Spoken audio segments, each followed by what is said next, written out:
আজকের এই ভিডিওতে অষ্টম শ্রেণীর বাংলার নভেম্বর মাসের মডেল অ্যাক্টিভিটি টাস্কের সমাধান আলোচনা করব। এর উত্তরগুলো খাতায় সুন্দর করে রাখতে হবে। বিদ্যালয় থেকে যেদিন বলবে সেদিন জমা দিয়ে আসতে হবে। চ্যানেলে নতুন হয়ে থাকলে অবশ্যই চ্যানেলটিকে সাবস্ক্রাইব করে দিও। দেখো 1 নম্বর প্রশ্ন কি বলেছে, ঠিক উত্তরটি বেছে নিয়ে লেখো। প্রতিটির জন্য 1 করে নম্বর আছে, মোট 5 নম্বর। 1-1 ড্যাশ বিষয়ে পৃথিবীতে কোনো জাতি আরব দিগের তুল্য নহে। তো এখানে সঠিক উত্তর হবে ঘ নম্বর, আতিথেয়তা। আতিথেয়তা বিষয়ে পৃথিবীতে কোনো জাতি আরব দিগের তুল্য নহে। এবার দেখো 1-2 নম্বর, আমার কাছে কিরূপ আচরণ প্রত্যাশা করো। বক্তা হলেন, এখানে বক্তা হলো সেকেন্দার। তো সঠিক উত্তর হবে খ, সেকেন্দার। এবার দেখো 1-3 নম্বর, পশ্চিমে কদ্রুর তরকারি দিয়ে ঠেকুয়া খায়।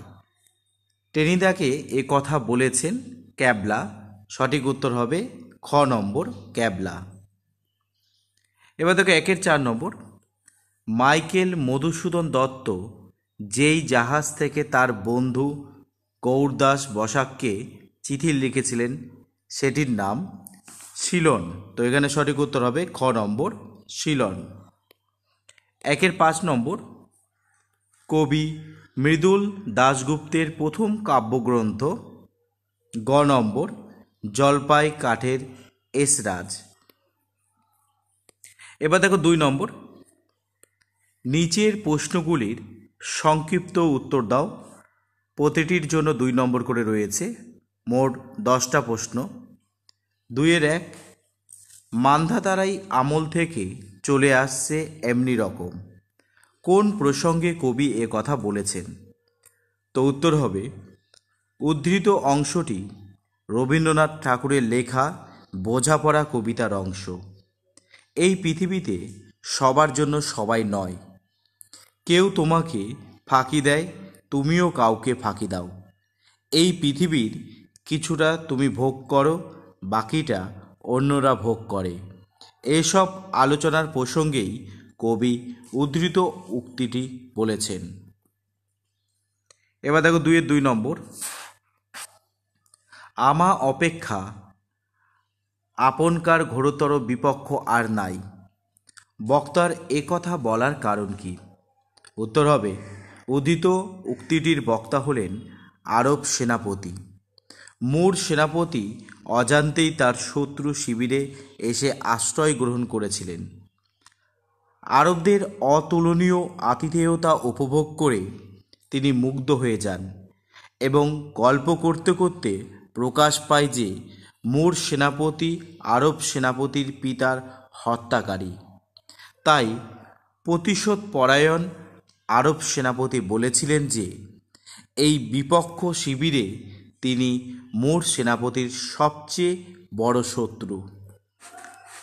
এবার দেখো 2-3 নম্বর, আন্টিগোনাস, তোমার এই অধ্যতের জন্য তোমায় আমার সাম্রাজ্য থেকে নির্বাসিত করলাম। আন্টিগোনাস কোন অধ্যত দেখিয়েছে?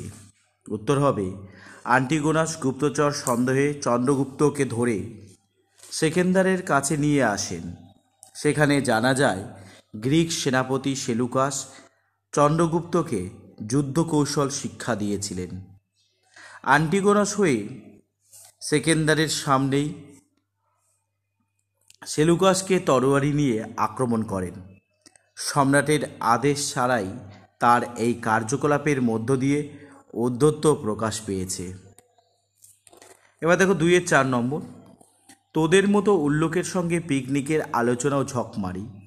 কোন প্রসঙ্গে টেনিদা এমন মন্তব্য করেছিল? উত্তর হবে নারায়ণ গঙ্গোপাধ্যায় রচিত বনভোজনের ব্যাপার গল্পটিতে পিকনিকের মেনু কী হবে তা নিয়ে নিজেদের মধ্যে আলোচনা চলছিল। টেনিদা, হাবল, প্যালা ও ক্যাবলা পিকনিকের পরিকল্পনা করছিল। টেনিদা বিরিয়ানি, পোলাও ইত্যাদি ভালো ভালো খাবারের নাম বললেও প্যালা হঠাৎ করেই আলু ভাজা, শুক্তো, বাটি চচ্চড়ি ইত্যাদি খাবারের কথা উল্লেখ করে। ভালো ভালো খাবারের মাঝে এই সব সাধারণ খাবারের নাম শুনেই বিরক্ত হয়ে ও রেগে গিয়ে টেনিদা এই মন্তব্য করেছিল। এবার দেখো 2-5 কৌতূহলী দুই চোখ মেলে অবাক দৃষ্টিতে দেখে। চড়ুই পাখি চোখে কৌতূহল কেন? উত্তর হলো, উদ্ধৃত অংশটি তারাপদ রায়ের লেখা একটি চড়ুই পাখি কবিতার অংশ। চড়ুই পাখিটির চোখে কৌতূহল কারণ কবির বাড়ির নির্জনতা। অন্যান্য সমস্ত বাড়িতে অনেক মানুষজন থাকলেও কবির বাড়িতে কবি না থাকলে তা জনশূন্য হয়ে থাকে। তাই কবির বাড়িতে বাসা বাঁধা চড়ুই পাখিটি কৌতূহলী চোখ নিয়ে কবির বাড়িটি দেখে। 2-6 ছেলের কথা শুনেই বুকুর মার মাথায় বজ্রাঘাত। বুকুর কোন কথায় তার মা অতিথিদের সামনে অস্বস্তিতে পড়লেন? উত্তর হবে, আশাপূর্ণা দেবীর লেখা কি করে বুঝব গল্পে বুকুর মুখে উত্তরপাড়া থেকে ছেনু মাসির এসেছেন শুনে বকুর মা বিরূপ মন্তব্য করেছিলেন, কিন্তু অতিথিদের সামনে এসে তিনি ভীষণ আনন্দের সঙ্গে তাদের অভ্যর্থনা জানান। মায়ের এই পরিবর্তন দেখে বকু হঠাৎ সবার সামনে মাকে প্রশ্ন করে বসে যে সে কেন তবে অখুশি হয়ে অসময়ে অতিথি আসার বিরক্তি প্রকাশ করেছিল। বকুর এই কথাগুলি শুনেই তার মা অতিথিদের সামনে অস্বস্তিতে পড়েন। এবার দেখো 2-7 রমেশ অবাক হইয়া কহিল, ব্যাপার কি? উত্তরে চাষিরা কি বলেছিল?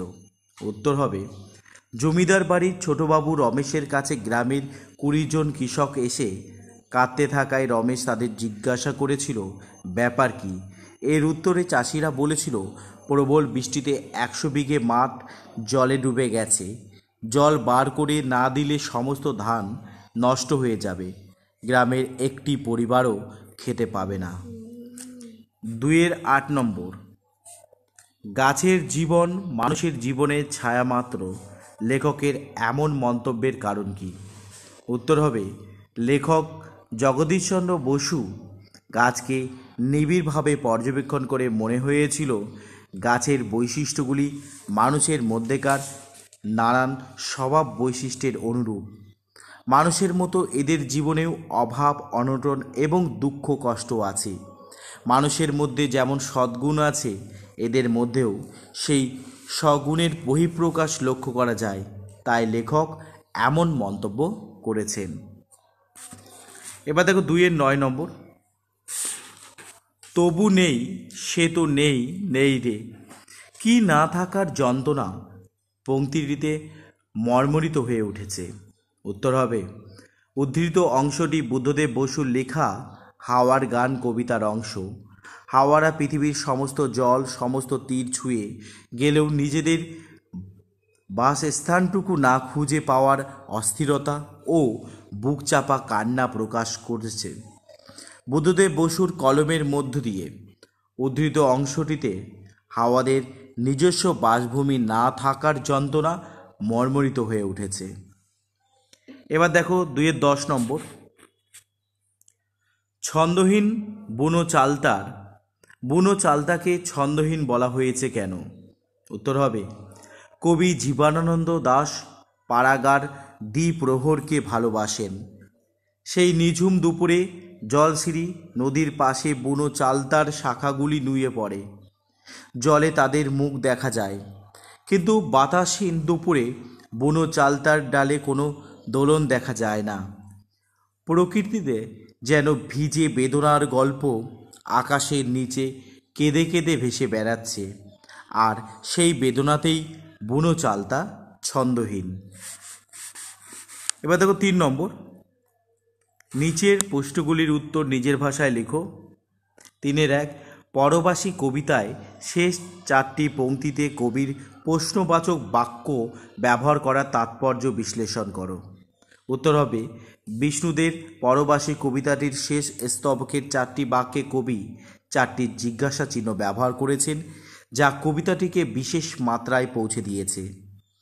পরবাসী কবিতায় শেষ স্তবকে কাব্যালঙ্কারের বিশিষ্ট প্রয়োগ লক্ষ্য করা যায়।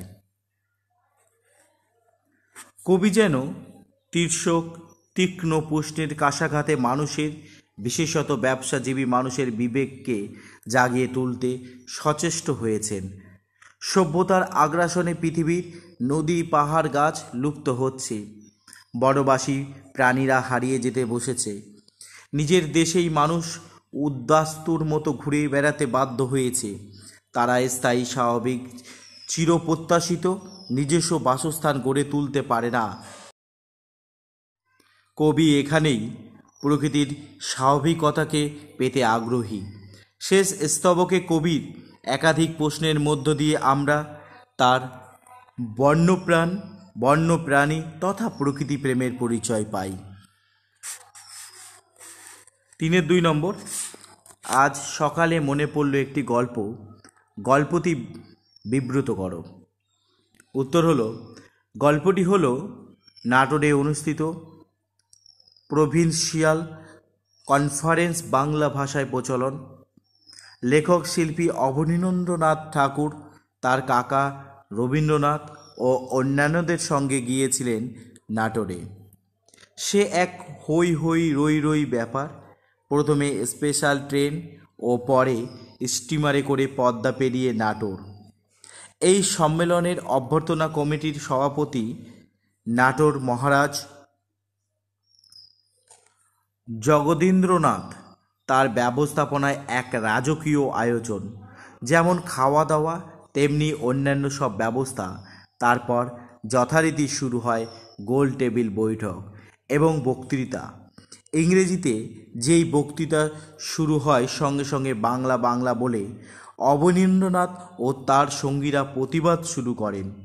এরপর কেউ আর ইংরেজিতে বক্তৃতা করতে পারেননি। এমনকি ইংরেজি দুরস্থ লালমোহন ঘোষও শেষ পর্যন্ত বাংলায় বলতে বাধ্য হন। এটি লেখকের মনে রাখার মতোই ঘটনা। এইভাবেই কনফারেন্স বাংলা ভাষা চালু হয়। এই সম্পর্কে লেখক জানান, এই প্রথম তারা বাংলা ভাষার জন্যই লড়াই করেছিলেন। এবার দেখো 4 নম্বর, ব্যাকরণ থেকে প্রশ্ন দিয়েছে।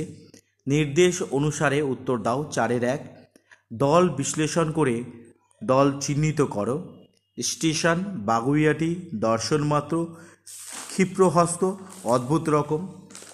উত্তর হবে স্টেশন, ইস রুদ্ধদল, টি মুক্তদল, শান রুদ্ধদল। বাগুইয়াটি, বা মুক্তদল, গুই রুদ্ধদল, আ মুক্তদল, টি মুক্তদল। দর্শনমাত্র, দর রুদ্ধদল, শন রুদ্ধদল, মাত রুদ্ধদল, র মুক্তদল। ক্ষিপ্রহস্ত, ক্ষিপ রুদ্ধদল, র মুক্তদল, হস রুদ্ধদল, ত মুক্তদল।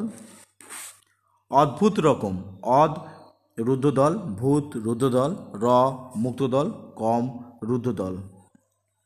এবার দেখো 4-2 নম্বর, উদাহরণ দাও। মধ্য স্বরাগম, স্বরভক্তি, অন্তস্থ শ্রুতি, অন্ত স্বরলোপ, অন্যান্য স্বরসঙ্গতি। মধ্য স্বরাগম এর উদাহরণ চাকরি চাকুরি, নয়ন নয়ান। স্বরভক্তি এর উদাহরণ কর্ম করম, ধর্ম ধরম। অন্তস্থ শ্রুতি এর উদাহরণ চা এর, চায়ের। অন্ত স্বরলোপের উদাহরণ বর্ণা, বান, আজি, আজ। অন্যান্য স্বরসঙ্গতির উদাহরণ দাশু, দেশো। তোমাদের এখানে যেভাবে উত্তরগুলো করে দিলাম তোমরাও খাতায় সেভাবে উত্তরগুলো করে রাখবে। বিদ্যালয় থেকে যেদিন বলবে সেদিন জমা দিয়ে আসতে হবে। চ্যানেলে নতুন হয়ে থাকলে অবশ্যই চ্যানেলকে সাবস্ক্রাইব করো। দেখতে থাকো। ধন্যবাদ।